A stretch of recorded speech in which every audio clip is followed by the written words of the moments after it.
ஒரு மகளுடைய இடத்தை யாரு திருப்பி தர முடியும்? பவதாரணி நான் பணியாற்றிய படங்கள்ல பாடல் பாடினதால மட்டும் ஒரு எனக்கு ஒரு பிடிச்சவங்க இல்லை.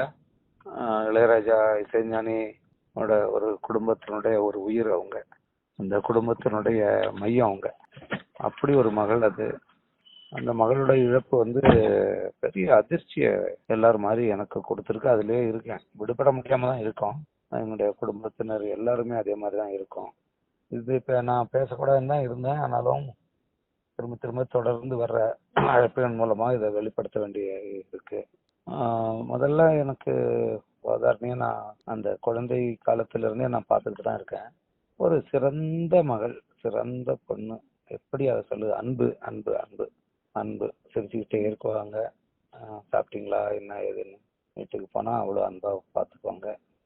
என்ன சொல்றது, அது மயில் போல பொண்ணு ஒண்ணு பாரதி படத்தோட ஒளிப்பதிவோட நான் அந்த பாடலுக்கு எனக்கு என்னமோ அது தோணுச்சு, தேசிய விருது உனக்கு கிடைக்குமா அப்படின்னு சொன்னேன்.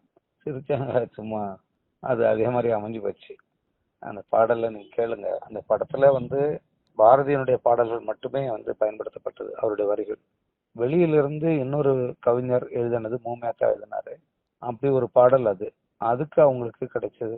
ரெண்டாவது, சொல்ல மறந்த கதையில ஒரு பாடல், மிக முக்கியமான ஒரு பாட்டு அது.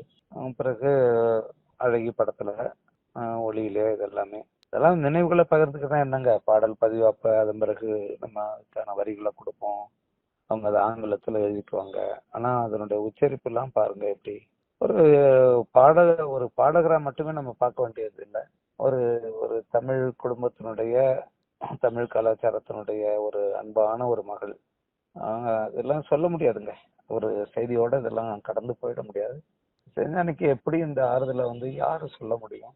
ஒரு மகளுடைய இடத்தை யாரு திருப்பி தர முடியும்? பெரிய கொடுமை அது.